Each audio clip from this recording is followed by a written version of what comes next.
What's up, what's up, what's up? Today, the audio is actually back to the way it normally sounds because during the month of March, I got my whole PC setup taken care of, and so we're rocking and rolling again. So this is going to be the March wrap-up, the March reading wrap-up. And we're going to talk about some shows too. But to start off, I only read two books that month because I was working on a different art project. I've also had to find an alternative to Hoopla because recently their titles, their licenses to the titles that I've been favoriting, more than half of them, like probably a good 3/4 of them, the licensing deal that they had was removed, so I had to find an alternative, many alternatives, and I'm chilling with, right now I'm using on my phone Cloud Library, which is not bad. Right now I'm gonna tell y'all which books I have taken out. I have Rebel by Marie Lu out. I finished that recently. Station 11, which I'm reading, it's actually really good, and there's an HBO series that I have not watched yet, so after I finish that, I'll be able to do that, and watch that. I've also got Philip K. Dick's Do Androids Dream of Electric Sheep, aka the book that the Blade Runner movies are based off of. Lucy Foley and Lucy Foley, The Paris Apartment, which literally just came out. So Cloud Library is where I'm chilling right now. Hoopla ain't bad for music or some books, but there's barely any books over there now, guys. It's kind of pathetic. They need to step their game up. They had so many good books that I was looking to read, and now they're all gone. So Cloud Library for me right now is where it's at. And there's other ways that I'm able to listen to books. So it's just I've had to make some changes because Hoopla is no longer the shit anymore. So it was kind of a rough transition with that, and it's also been a rough transition this month with the garden season and the art season. So it's kind of transitioning now, and it's kind of rough, but we're dealing with it. And most of March, to be honest with you, was me trying to figure out this PC and how everything was going to go in there and what was what. So I got that done. Everything's fine now. Now we're back to editing on, actually this is going to be my first video edited on this PC, and honestly, I'm loving it. I'm loving the layout of my desk now. I feel way more productive in front of this thing. I'm getting way more done. Multitasking is become so easy on here. And I'm just loving it. I really am. And for some people, I know for some people, having a PC right in front of them is a distraction. My phone is the distraction. This PC is helping me stay focused and sitting at this desk longer and getting to work.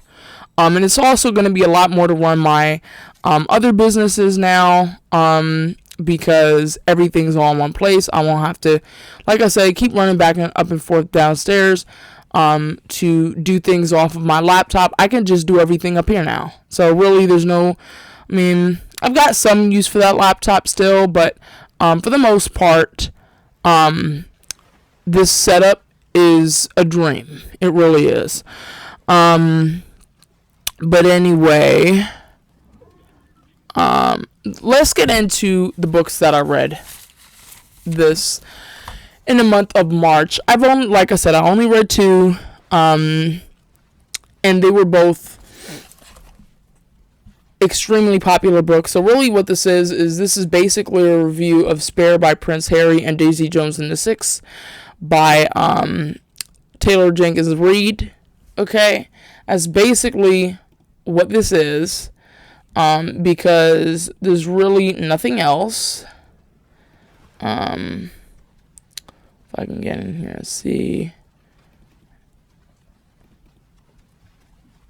Yeah, so that's basically what this is. So we're going to start off with Spare. I have notes written down on these because it's only 2 books. So I'm going to follow what I wrote down. Spare by Prince Harry. I gave it a 3 out of 5 stars.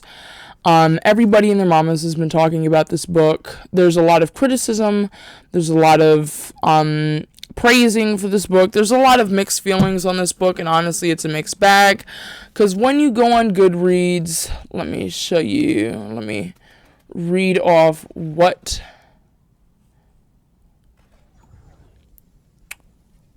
the reviews are like. What's the breakdown? 36% 5-star, 35% 4, 19% 3, 5% 2, and 2% 1. So this is a mixed bag. And I'll give you my personal opinions on this first. First of all, I appreciated his vulnerability in speaking about Diana, aka his mother. I also found it fascinating that he would even open up and say that for so long he had basically just put into place this coping mechanism in which he basically acted as if she didn't die and could have possibly faked her death because he couldn't believe that she would leave them behind like that, which was really kind of sad. And honestly, if you're into conspiracy theories, trust me, there's a million and one out there about that actually being the case. But we're not going to talk about that over here because to me, it's insensitive. Personally, I don't believe she's alive and in witness protection. But if that's your thing, there's a million and one QAnon channels that you can go on and listen to the theories about that, for real.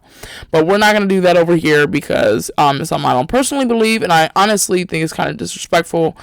So we're going to leave it at that. And I do have theories about her death, but I'm not going to get into that, okay? Over here. That's from a podcast channel on a totally separate time and place. Here's not the time or the place for that, but I thought that was very vulnerable of him to explain that, and definitely showed like it gave insight into how it was for him growing up, and basically the wall he put up, and basically denying until at some point he just couldn't deny that she was gone anymore and actually had to deal with it. And I feel like that's, to be very real, that's a very American thing to do, is to try and bury the problem and just act like it don't even exist until at some point it's hitting you right in the face everywhere you go. And by that point, it's kind of already too late to deal with the issue. And so I just appreciate the honesty there. I also thought the writing, him writing about his father and the relationship with his brother, honestly, it just confirmed my opinion. Now, understand this. I only read this because, first of all, I had access to it. Second of all, I wanted to know what the hype was about and why everybody and their mothers was talking about this book. One thing you should know about me is I don't give a damn about the royals. The only person I ever cared about was Diana and the kids. Camilla is trash.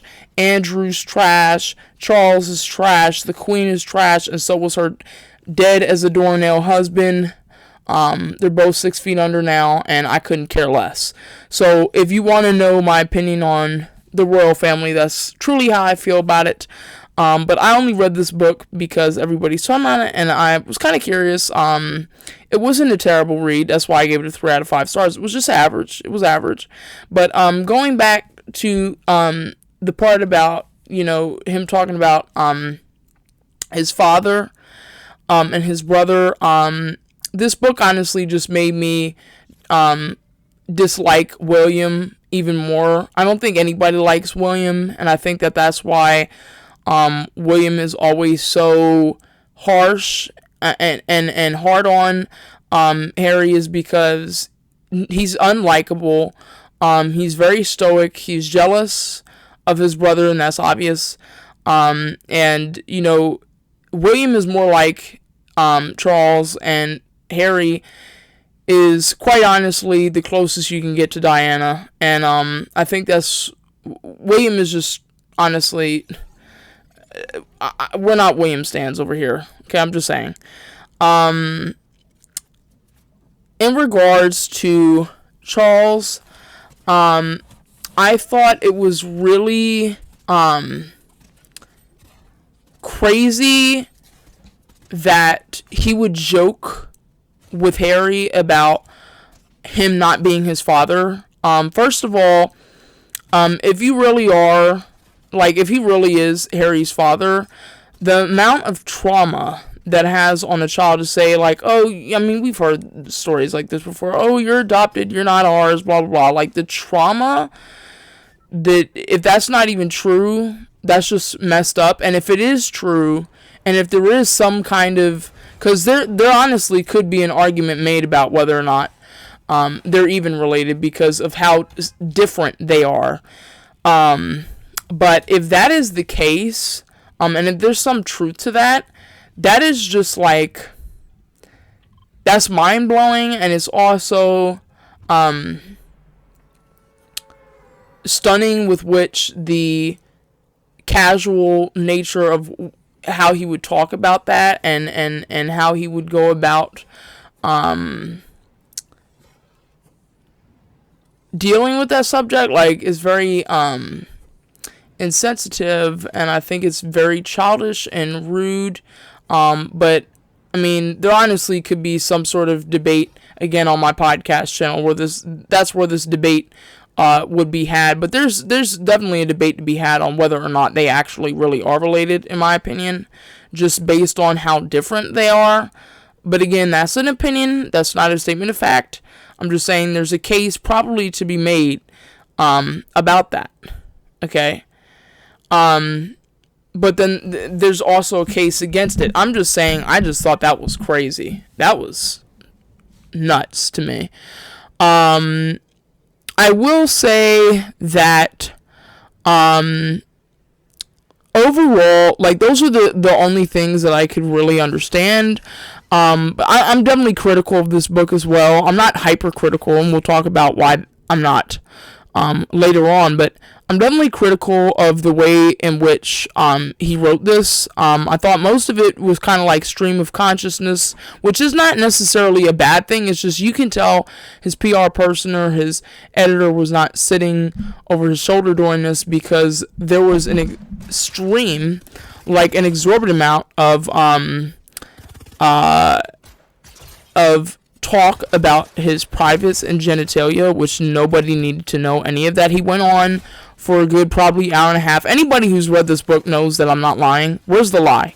Where is the lie? But anyway, he was literally going on for like an hour and a half, 2 hours. And I don't know if he thought it was funny, but somebody needed to tell him, like, somebody like Tyler Perry should have told him, like, yeah, it's not really funny. Like, it's kind of like overkill. Like, maybe one joke, like maybe 30 minutes tops. But like, to go on for like an hour and a half, like, for those of you that read this, where's the lie? I just want to know. Tell me I'm wrong.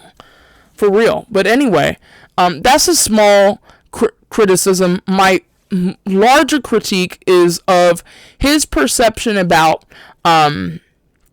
first of all, out the gate, this book is not relatable. First of all, he's a royal. That's number one.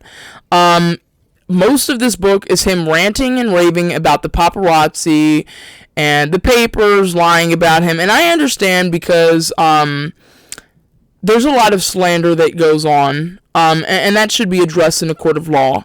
But to constantly, like, complain about it, like, the people reading this book have bigger problems than paparazzi and people lying on their name.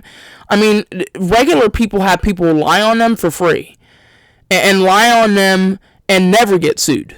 Okay? So this is not relatable. I don't know why he thought that we would care, but we don't care, Harry.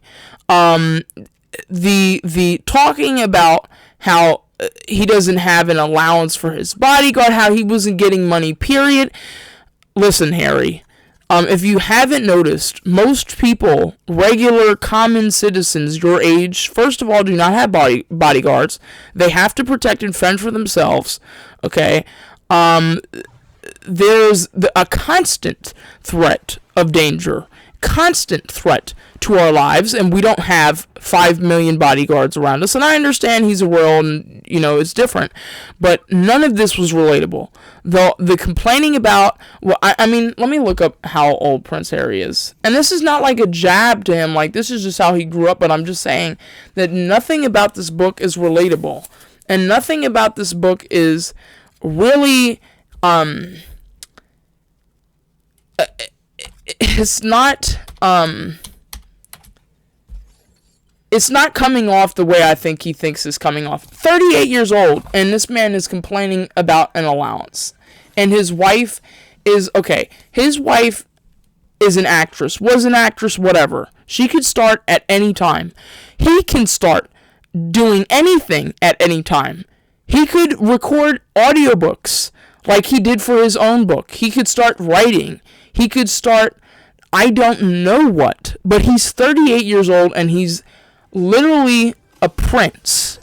And a prince that everybody knows. He is Diana's son. You're going to tell me that he does not have any business opportunities that are arising that would allow him to make money?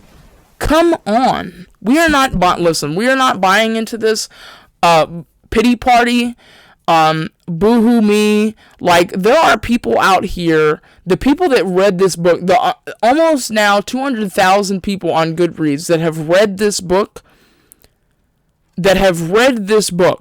simply this is not relatable, this is not coming off the way, it's coming off very whiny, it's coming off very childish, it's coming off as if he's, like, still, like, I don't know, maybe he is kind of, like, stunted, in some way, and that's not me, like, again, that's just, I don't know why no one pulled him aside and said, Harry, this is not a good idea. No one's saying that you can't write a memoir, but, like, just don't be putting all of this bullshit in here. You know what I mean? I wish somebody told him, but anyway, somebody ought to have told him. The other thing that, it really shocked me was his just outright,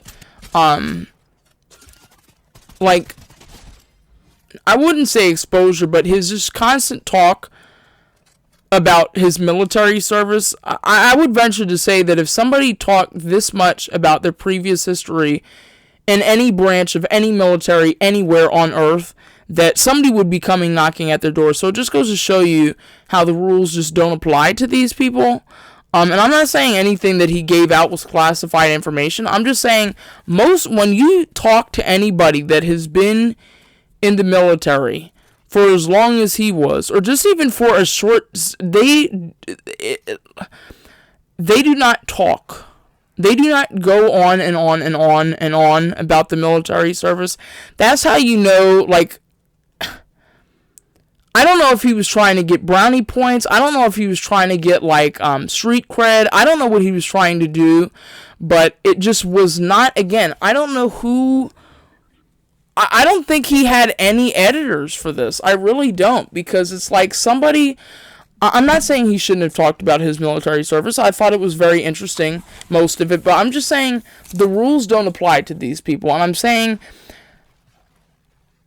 it was just very odd to listen to somebody that was in the military basically spill his guts on everything.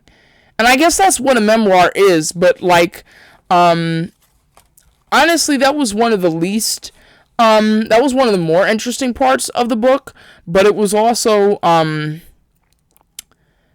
don't even know how he got away with, like, just talking about, like, all of the, I don't know, it's just interesting to me. Because it's like, you ever try talking to someone that was ex-military, they might, it depends on how comfortable they are with you, but there's certain places that they just won't go with you. They just won't, some places they won't even go with their significant other, or their family, even. So this is just very interesting to me how he was just, spilling the beans on how it was for him specifically. But very interesting. The my two okay, my other issue was most people went into this book, and this is what I had heard. Most people went into this book specifically interested in the whole Meghan drama that's been going on for years. And here's the deal. Okay, after listening to this book, I feel like I have a better, I'm not going to say I have a full understanding of this, but I'm just going to say I have a better understanding. The deal is, Harry believes that the media that is racist, and I would say to an extent that's probably true, because the media over there are royal sympathizers, and the royals definitely are 100% racist, in my opinion. And that's evident by what we've seen over the course of history. That's evident when you look at situations like the Kamloops situation.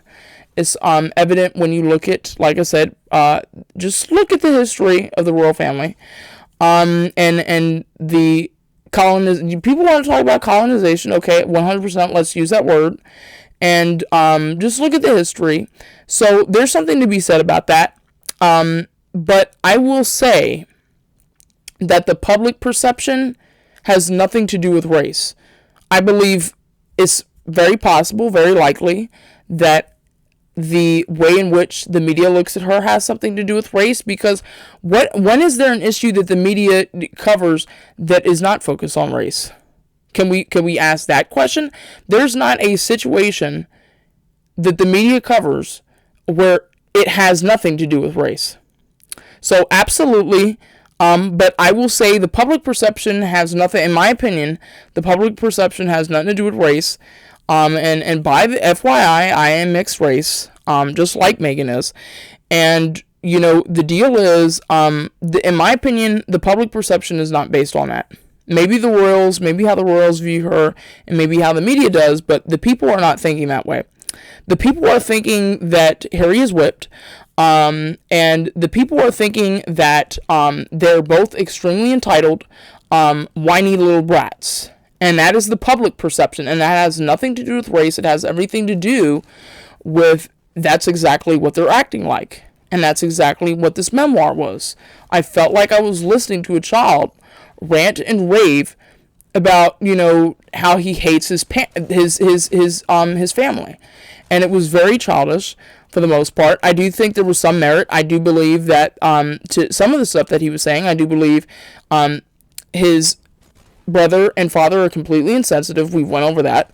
I think that in regards to the media spinning and slandering him and his wife, I do believe that his family should have backed him up on that 1,000%. I don't think that those are difficult asks and wants and wishes for his family to do these things. And I will put my 2 cents in here about what I believe when it comes to the allowances and the money that's being allocated. And I will say, if anybody deserves the money out of the royal family, it is Harry. And it's definitely not his uncle, Prince Andrew, who I literally just saw a story the other day where he is basically refusing to move out. Now, before the Queen died, and this is more stuff that I talk about over on my podcast channel, but this is relevant, so I'm going to bring it up. Andrew, the one that loves Seville and Epstein and is friends with all the you-know-whats, he, before the Queen died, he was having financial problems because all the women that he had allegedly abused were draining his pockets of money. And just the court system in general was draining his pockets. So what had happened is before the Queen died, the Queen had ended up giving in. At first she was not going to give him the money, then she ended up giving in. Then Charles ended up pitching in and giving him money. And he had said that he had wanted to sell his Swiss chalet. I'm not sure if that ever happen, and because the money would barely even cover the bills that he was owing. And so his brother and the mother ended up giving him money, and apparently he has now been living in, let me just make sure I have this correct, he is now living in a $37 million home. See, think about this, guys. So I understand where Harry's pissed off at, and I understand what the issue is, because I follow more of that side of this whole drama with the royals. And it says, in times of old, and I'm just reading off of the New York Post thing here, King Charles is, quote, furious with disgraced Prince Andrew, who refuses to leave $37 million home. So he's squatting in the place, this $37 million home. In times of old, the king might have banished rebellious relatives or even chopped off their... Not going to say that on YouTube, because that could get me kicked off in a hot minute. It says, but it's 2023 and King Charles has been left, quote, tired and furious by the continuing disobedience of his family. Sources say Prince Andrew refuses to move out of his palatial $37 million home. So, honestly, I'll be real with you. If this is just how the royals work, I don't have a problem with Harry asking for a few bodyguards when his old, little creepy, disgusting, filthy uncle is squatting in the $37 million home. Okay. I would toss in some bodyguards for Harry and, whatever else, clothes, food, whatever stuff for the child that they supposedly have. I don't think he's asking for much, but I'm just saying that is the public perception, that the couple is entitled, has nothing to do with race. And also he's, in my opinion, there's been a lot, of influence, that I believe she's had on him. You could argue some of it has been for the better, some of it has probably been for the worse. There's definitely two distinct phases in his life, and this is before her and after her. So that is how the public is viewing this. It has nothing to do with race, and I'm sick and tired of people making it about that. But I do agree that it does when it has to come to the royal family, and it does when it has to come with the media. But it does not have to do when you're talking about how the public is looking at this. The public is not viewing them from a racial lens. You're talking about the media and the royals that are doing that. And they're the ones guilty of all of that nonsense. Okay? And that's because the media and the royals are racist. They are. So that is a fact. That is an opinion. But it's also historical fact. And that's just how I feel. And I will say the people that are overly critical of this book, like Piers Morgan and people like that, they are royal ass kissers and apologists. And so, and they do this all the time. They're royal apologists and the royal ass kissers. And people that are overly critical of this book are exactly that. And they're also the kind of people that you'll never hear talk about the Queen and her crazy husband. They're the ones that you won't hear talking about Andrew and his disturbing tendencies. They're the same ones that you won't hear trash on Camilla, trash on Charles for being the clown ass that he is. And these, you won't ever hear them dump on those people. And out of my opinion, are all of those are the people that deserve it to be dumped on. Okay?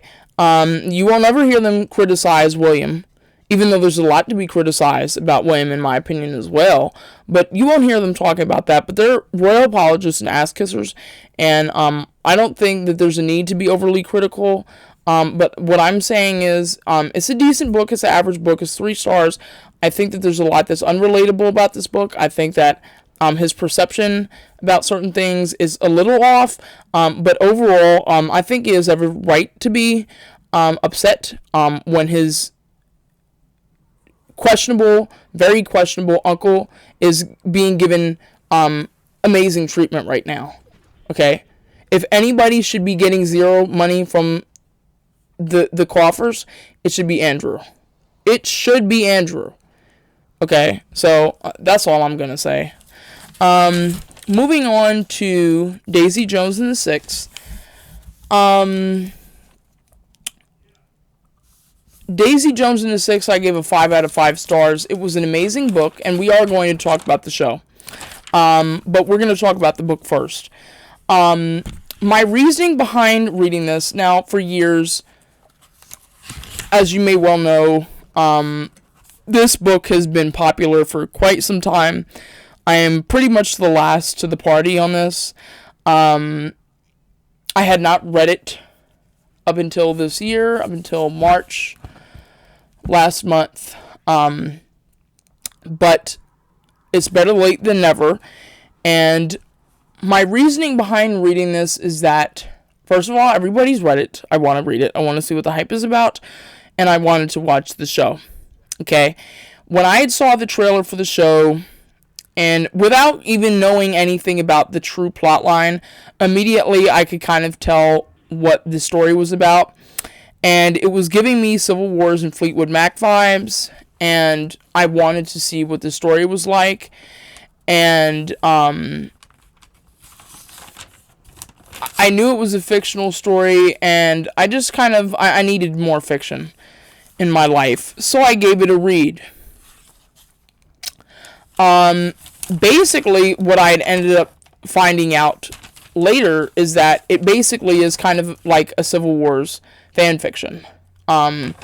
Because the way in which that band had broken up and the chemistry between them two is very similar to Billy and Daisy and Daisy Jones. And basically how they broke up is very similar, I would believe. But it's basically a Civil Wars fan fiction.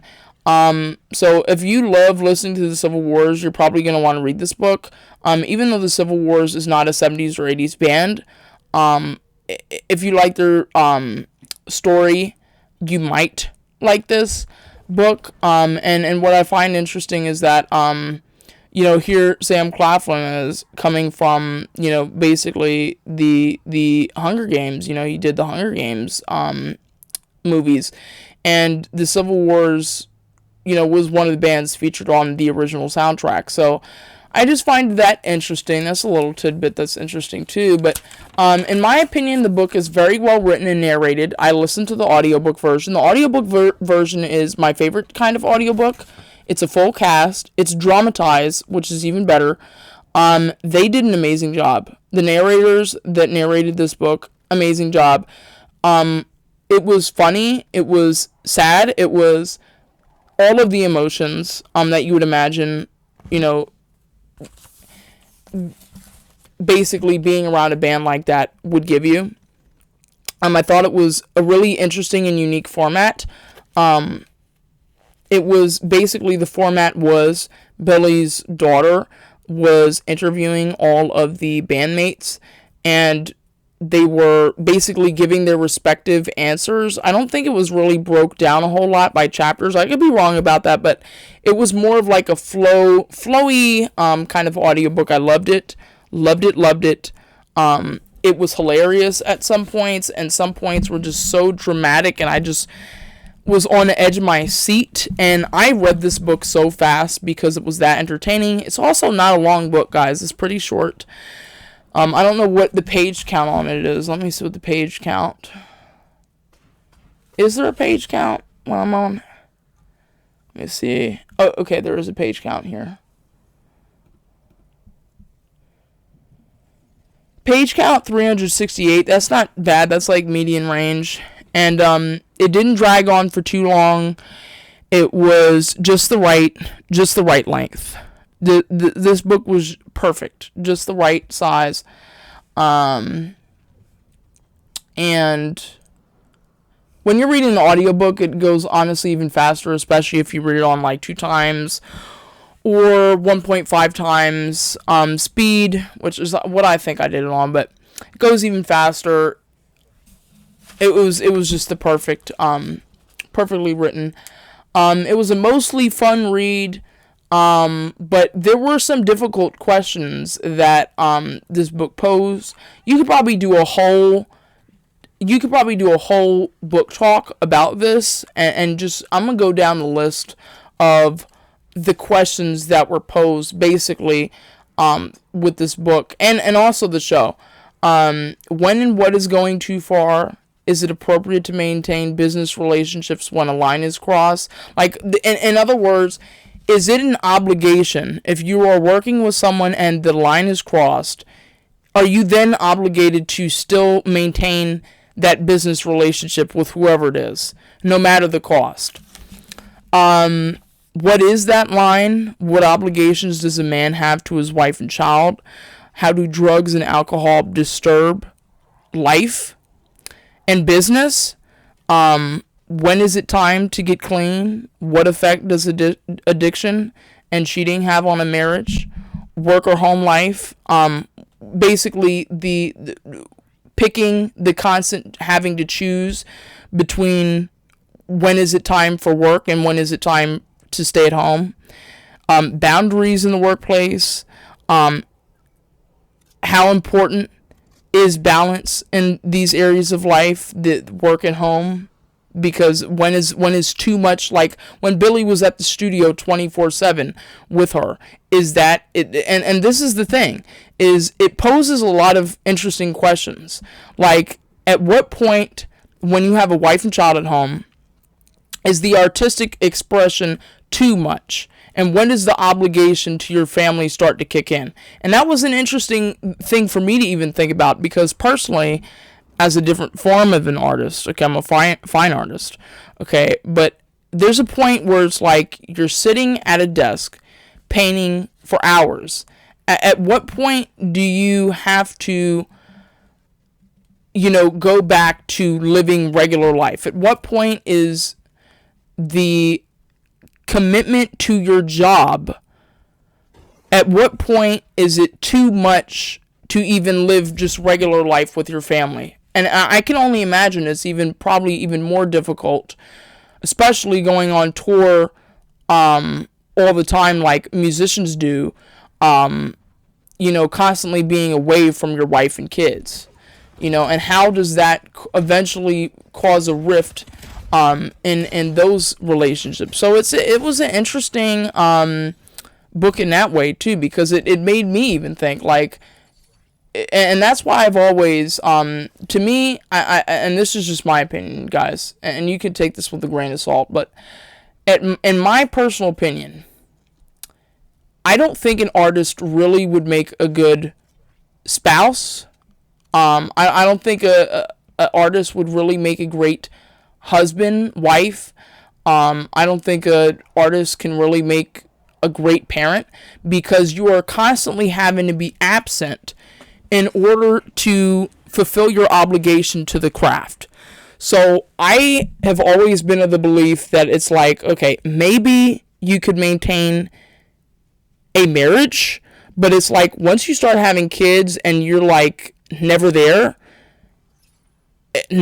but the money is, it's not that you become a deadbeat, it's just that because you are paying, but it's just that the child is not being given the emotional support from the parental figure. And that's why I think artists make terrible, and this is coming from an artist, I think artists make terrible husbands and wives and parents. And that's why I believe that a lot of these people have no damn business having children and have no business having wives and husbands. That is my personal opinion. Because you can barely even maintain your own self-care. You can barely even maintain, just basic things when you're working constantly. If you're in the studio for that long, it becomes a strain on personal relationships. It does. So in my opinion, that's why I always believe if an artist is going to marry someone, it's got to be another artist, because only an artist will understand the commitment and the work and the hours it takes to basically be in that craft, because otherwise it'll just fall apart. Like Camilla, she was one of those, like, she supported what he did. She knew exactly what he did, and she signed up for it. She knew that he would be on tour all the time, and she signed up for it anyway. And she knew what it costed and what it strain it would have on the relationship, but she was willing to do that. She was willing to stay home all the time, no matter how irritated she was. She made that commitment. She made that commitment. And I don't think there's a lot of people out there that are willing to put up with, musicians being on tour for months out of the year, missing holidays, missing birthdays. I don't think that there's a lot of people out there that would be willing to put up with an actor or an actress constantly moving from state to state, living in trailers, barely even being able to talk to their significant other, having to study lines. I don't think that there's many people out there that would want a significant other that is constantly painting, drawing, sketching things out like a madman or woman all day long, having to organize shows and showings and all this type of stuff. I don't think that there's a lot of people that would be willing to put up with the kind of the obsessions and of an artist having to stay up so late to even get some kind of idea, or having to stay up late because otherwise, the melody in your head is going to go away or whatever. I don't think that there's a lot of people that can put up with, and so that's why I really appreciated Camilla as a character in this story. I think she gets easily overlooked, but it's not an easy thing to be married to an artist. It's not. It's not even easy to be friends with one or related to one. Okay, so, honestly, you got to give Camilla credit where credit is due, because Camilla really carried, a lot of the weight here in the relationship. She really did. And so that's what I believe. And you could say I'm wrong. Same thing with writers. Look at Stephen King. Constantly, literally get at some of these writer schedules are very, very time consuming. What they do is, I've seen different videos on BookTube about this sort of thing, where certain authors are kind of like lax and chill about it, like a George R.R. Martin. He'll write when he's basically, when he feels led to do so and feels motivated and creatively stimulated to do so, and that's when he creates his best work. And then you've got people where it literally is a job, and they get up at 6 o'clock every morning and stop typing when the sun goes down or whatever. That's hours, guys. I don't think a lot of people understand. These are hours of a person's life that are not spent around, because a lot of, especially with writing, with art, it's a little bit different. You can talk and multitask at the same time, kind of. Okay, but with writing, you are focused on these characters and what they're about to say and you have to have that door locked, which means that you're away from your significant other and your family for hours of the day. And you're talking about 7 days a week. If your work week is 7 days a week or 5 days a week or whatever it is, that's a long time to be away from those people. So I don't think Camilla gets the credit that she's honestly due. And that's just a side note here. I'm going to go down this list more. Let me see. Where was I at? Okay, that was actually the end of the list. That was actually the end of the list or whatever. But I don't think that, honestly, the significant others, especially the significant others of artists that have children, they honestly need to be given a lot more credit. Because without them, their lives wouldn't function. Okay? They just wouldn't function. And I imagine it's similar with athletes that have to put in time in their craft and other professions like that. But with art, it's an obsession. With music, it's an obsession. Music, writing, just any form of the arts, is going to be time consuming. And I don't think Camilla gets the respect that she deserves in this, because everybody likes to focus on Billy and Daisy, but I'm more focused on Camilla and how difficult that must be. How difficult that must be, knowing that, like, she signed up for this, she can't say no, that he's got to write with these people, that he's got to be around these people all the time, that he's going on tour all the time, and, you know, coming across, all kinds of things. And I think that's what the show did kind of a better job on. I think actually the book may have done a little, I mean, to me they're kind of even, and I'll explain why later. The show was mostly accurate, in my opinion, due to Reese Witherspoon's input, along with a bunch of other people that actually read this book and loved it. See, this is the shining example of when a book adaptation is done correctly. This adaptation was done correctly because they had readers in the room watching everything and writing everything. So this was a really good adaptation. Differences, some of the differences that stick out most to me are Camilla's fling with the guitarist. The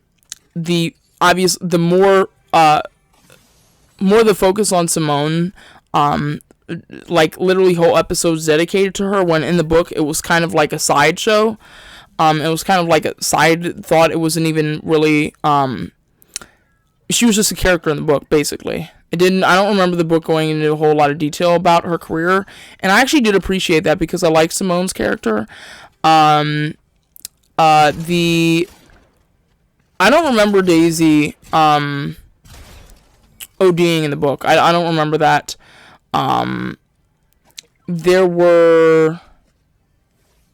also pretty sure that the whole deal with the tour bus and Billy, Camilla catching him on the tour bus, I don't believe that was in the book either. So there were things that were added, and here's what I'm going to say about the additions and how they changed the story.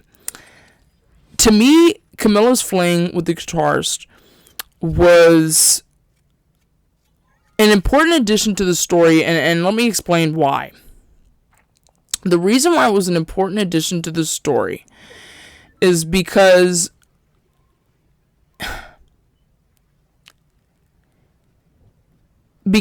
of the fact that in the book, Billy is extremely close to Daisy, and the wife can see that. Camilla can see that they're becoming close. And at some point, while reading the book, at some point I'm thinking to myself, how does Camilla, like, there's got to be a way that Camilla sees how this can impact, eventually her husband and the way she's looking at Daisy compared to her. And those thoughts did run through my mind while reading the book. Like, there's just no way that Camilla is not thinking about the possibilities there. So part of me was thinking that, like, how would Camilla sort of address that? And the thing is, she wouldn't directly address that. And so, she did later on. She did later on when it started to become, like, in your face obvious. Okay. But what I thought was interesting about them adding that to the thing is it's kind of like, let me just put it this way.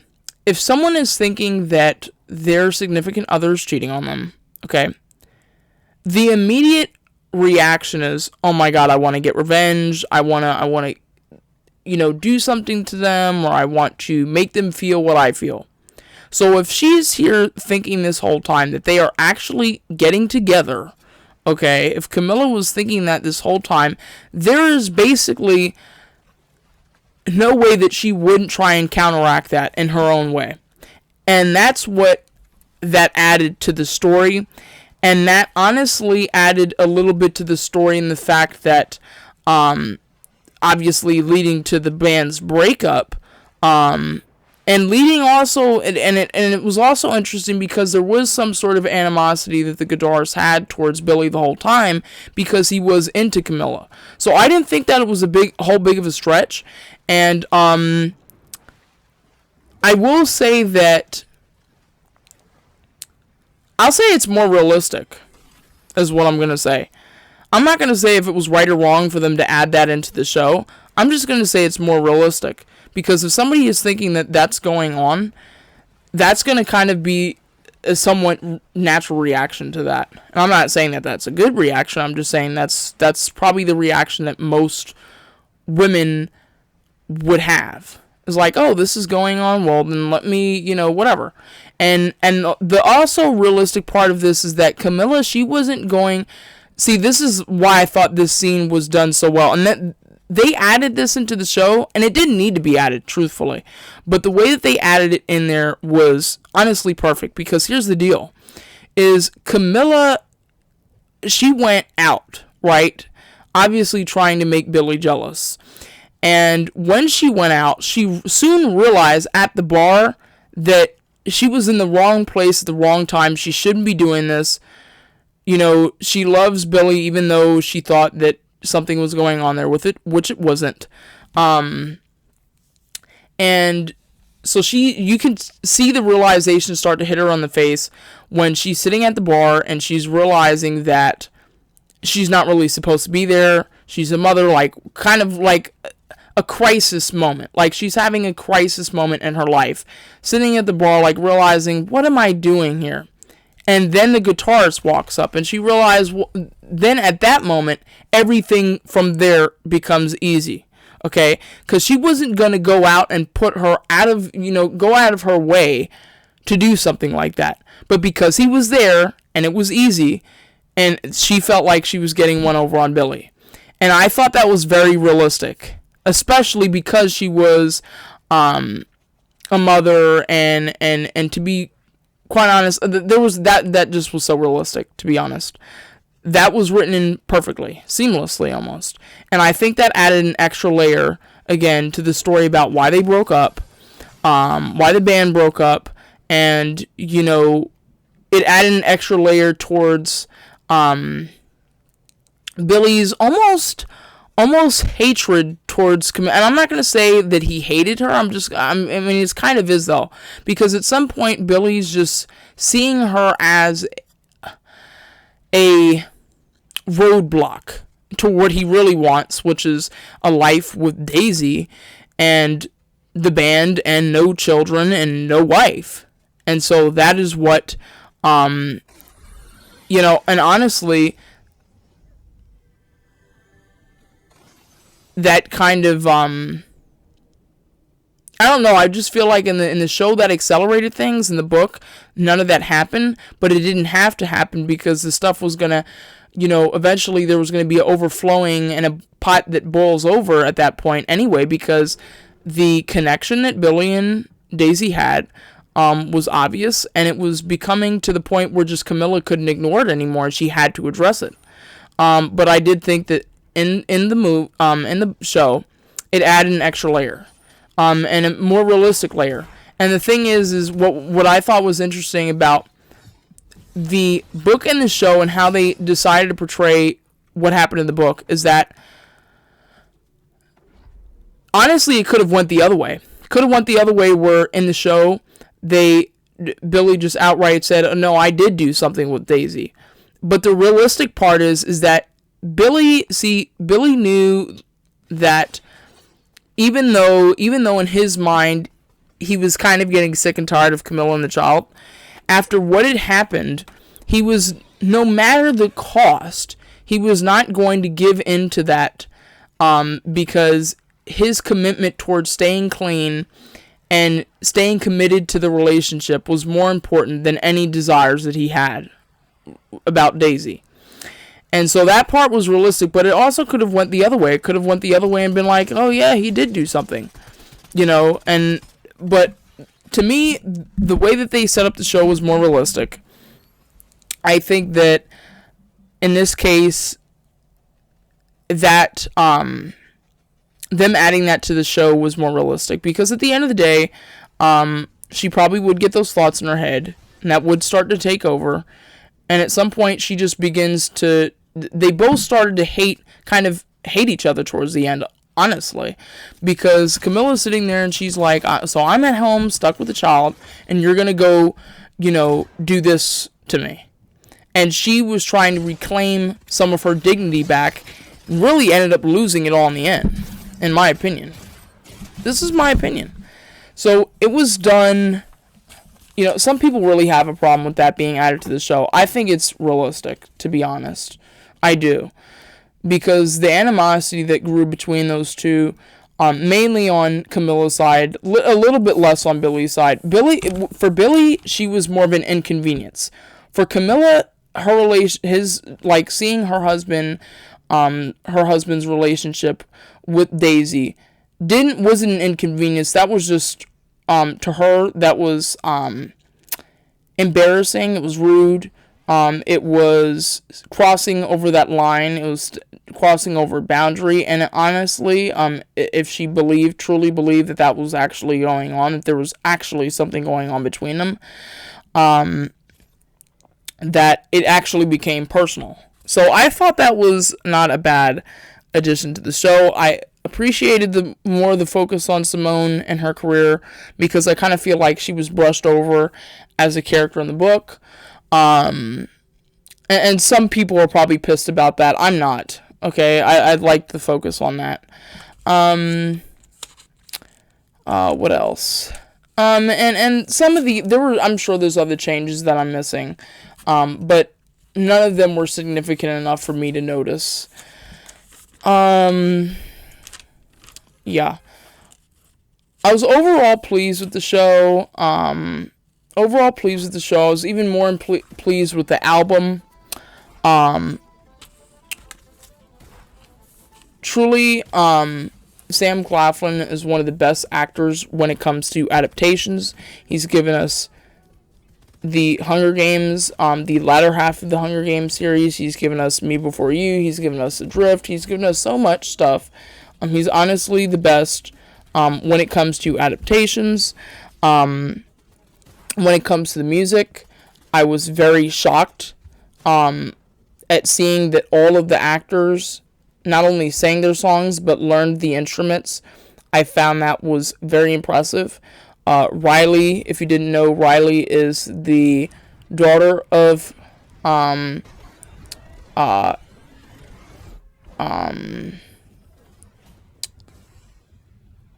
think she's the granddaughter of Elvis Presley. Let me see. I don't even want to try and pronounce her last name because it's just confusing.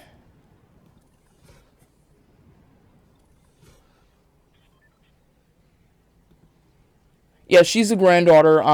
Her mother was Lisa Marie, who recently passed away in January of this year. She's an amazing singer. Riley, I thought she did an amazing job on her songs. I was really impressed by Sam's vocals, really impressed. Especially on the song Kill You to Try, the intro to that song. I just couldn't stop listening to it. I'm going to give you my top 5 songs from that album. I'm talking about the album Aurora. There were other songs that were involved that recently got released that were more... They weren't duets. They were just their own songs because in the story, Billy starts off with his own band career and is his own lead singer, and then Riley is her own lead singer at some point. So they released songs that were from the both of them alone, which I appreciated that too. I thought that was a great addition. They did change the lyrics to most of the songs because the lyrics in the book, I understand, were not really suitable to be released as a song. They weren't really song material, although they did use some of the material from the songs in the book in the songs on the album. The top 5 songs that I loved, absolutely loved, I think it was an 11-song album, was Let Me Down Easy, Kill You to Try, You Were Gone, Look at Us Now, and The River. Now, The River, I'm very upset that they did not release a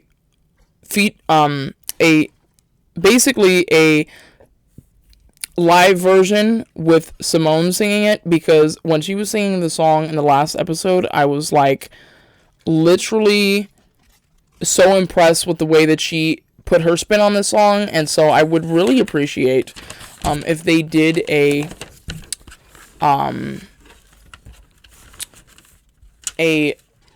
that song with her on it. That would just be amazing. There's actually a possibility of them actually going on tour, believe it or not. They had hit number one on the music charts for quite some time, because it actually is an amazing album. It's an amazing album. I had listened to it probably almost every day now. It has become a favorite of mine, and eventually I'll get tired of it and move on to other things. But I love the songs, and I would say my number one favorite is definitely Kill You to Try. I love the other songs that had Riley more as the focus, but truly those songs are not for me. They were kind of more on the soft side of things. I liked Sam's voice, really love Sam's voice.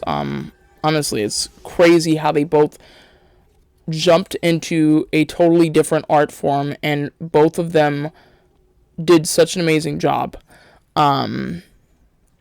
Absolutely amazing job on it. I was very impressed,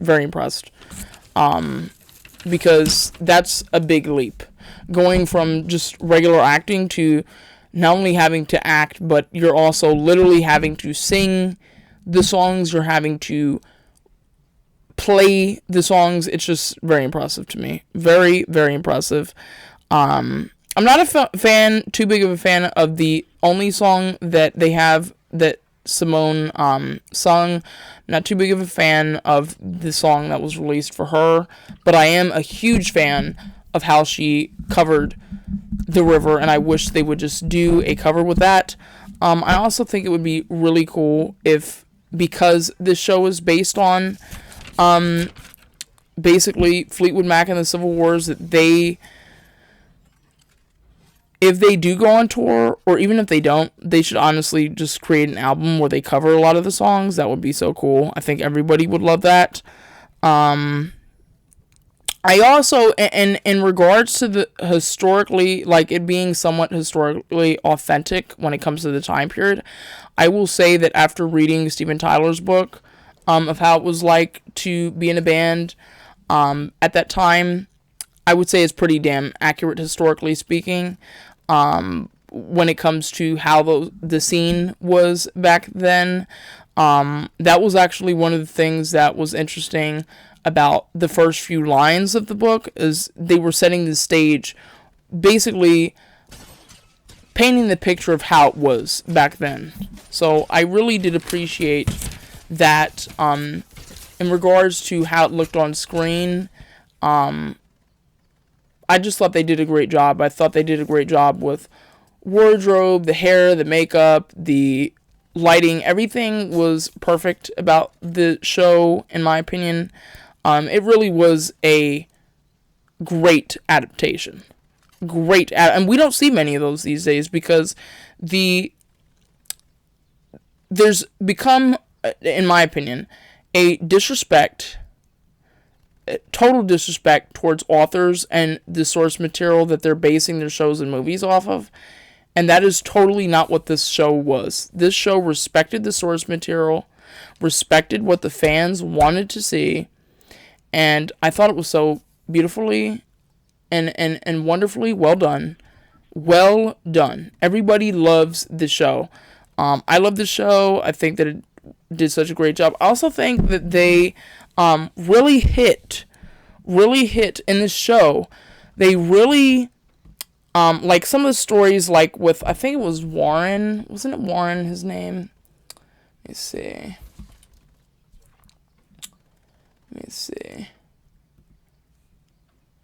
I think it was Warren. Or Graham. Not Warren, Graham. Graham and Karen's relationship, I think it wasn't overlooked in the book.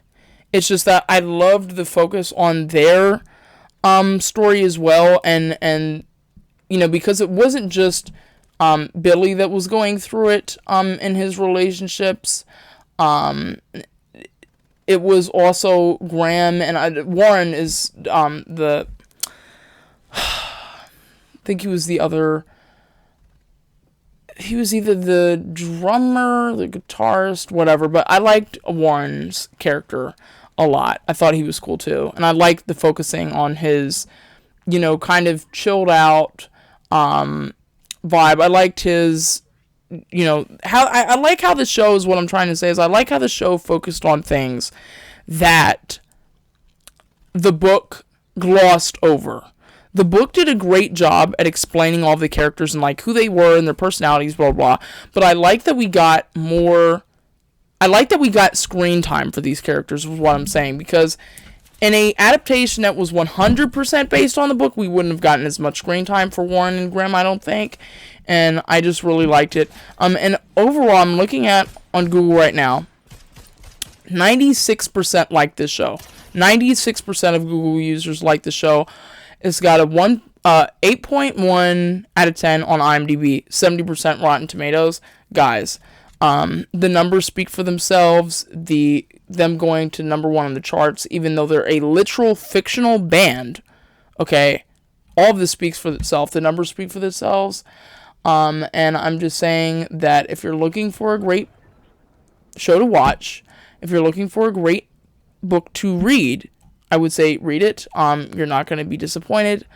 I thought it was done amazingly. And I really thought let me tell you something else that I was impressed with. I was impressed with the casting. I thought that they casted all of these characters perfectly. I thought that they casted their tour manager perfectly. Perfectly he was casted.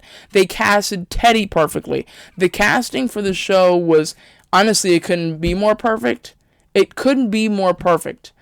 Literally, the way that they casted this show. So 10 out of 10, 1,000 out of 1,000. We need more book to show, book to movie adaptations that are done in this way.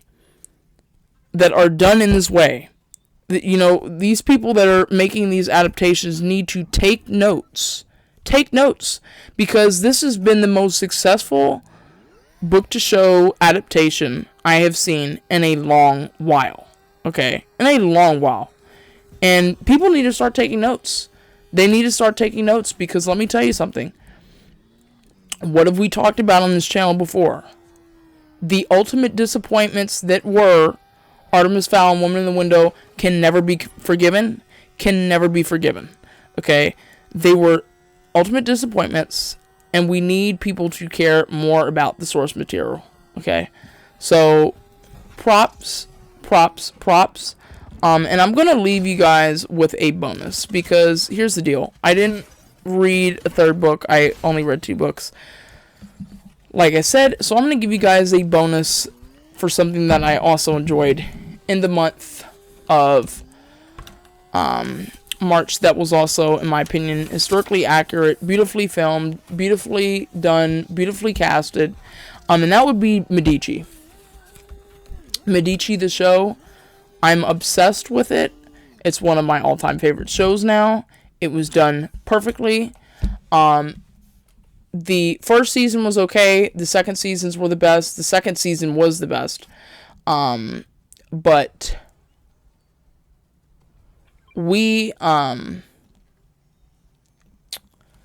it was an absolutely amazing show. Another amazing show with an amazing soundtrack. Okay? That show had an amazing soundtrack. Listen to the music, guys. It's absolutely amazing. Historically accurate, definitely.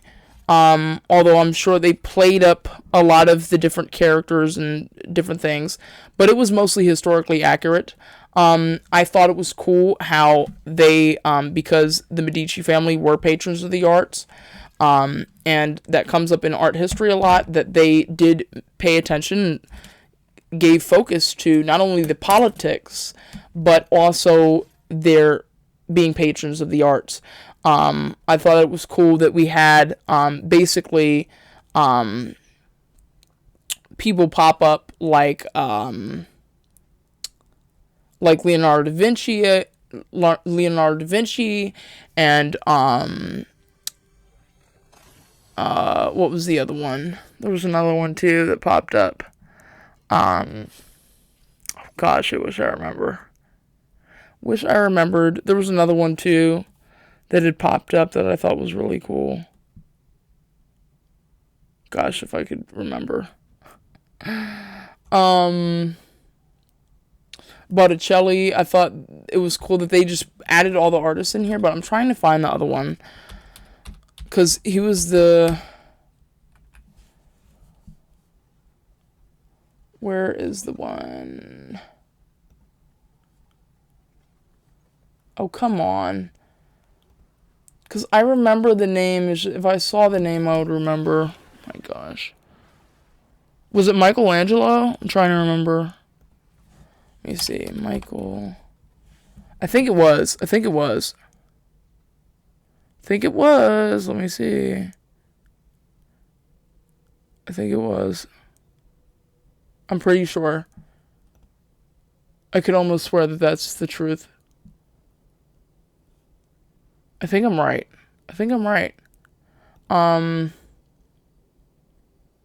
Yeah, I'm pretty sure I'm correct about that. But I just loved that show. I thought it was great. It was just... I thought everybody did such a great job in it. And I just thought it was... literally, it's one of my favorite shows of all time now. For real. And there was... The cast was just packed, yo. Like, everybody... It was just a packed cast, and I loved it. Loved every moment. So, that's just a bonus, but I'm telling you, if you're looking for another really great show, go watch that. Please, go watch it. It's amazing. For real. So, I think that concludes this wrap-up. Maybe I convinced you to watch or read Daisy Jones and the Six. Maybe I didn't. I think I did, though. Maybe I convinced you to read Spare by Prince Harry. Probably not. But if you guys read any really good books in the month of March or watched any really good shows, drop them down below. Till next time. Bye, guys.